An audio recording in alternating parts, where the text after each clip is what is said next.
ជំរាបសួរបងប្អូនក្នុងករណីដែលបងប្អូនឬក៏គ្នាយើងដែលនៅក្មេងហើយយើង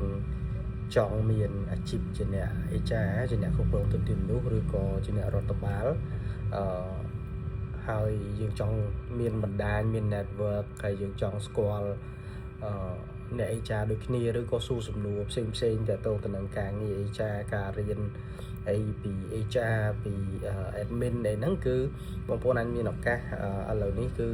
ខ្ញុំមានក្រុមផ្សេងដែលបងប្អូនអាចចូលដោយសេរីមិនមានគិតថ្លៃទេ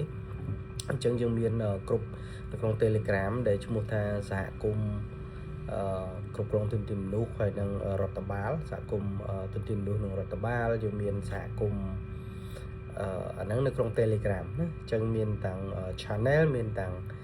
ឆាតគ្រប់អញ្ចឹងបងប្អូនចង់សួរសំណួរអីផ្សេងៗបងប្អូនអាចសួរនៅនឹងបានណាអាចចូលទៅសួរនៅនឹងបានអញ្ចឹងបងប្អូនអាចចូលទៅjoin ក្រុមនឹងទៅឬក៏ទៅ subscribe មួយ channel ទៅមាន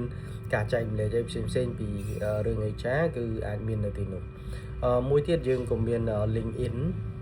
យើងមាន LinkedIn ក្រុមដែរអញ្ចឹងសម្រាប់បងប្អូនដែលចង់ចូលទៅ LinkedIn បងប្អូនអាចចូលបានណាLinkedIn group ឈ្មោះដូចគ្នាគឺសហគមន៍គ្រប់គ្រងទុនធានមនុស្សហើយនិង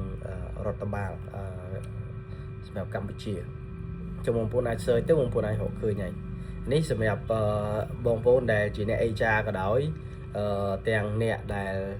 ថ្មីថ្មោងនៅក្នុង HR ក៏ដោយគឺបងប្អូនអាចចូលទៅហើយបងប្អូនមានសំណួរអីអាចសួរនៅនោះបាទទន្ទឹមនឹងបើបងប្អូន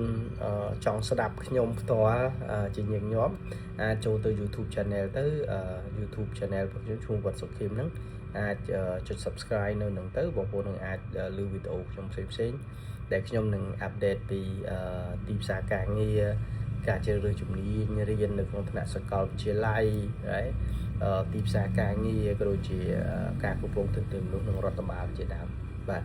ទន្ទឹមនឹងតើតើច្បាប់ការងារហ្នឹងក៏ខ្ញុំចែកម្លែកដែរអញ្ចឹងបងប្អូនអាចតាមដាននៅក្នុង YouTube channel របស់ខ្ញុំបានអរគុណដល់អ្នកជំរាបលា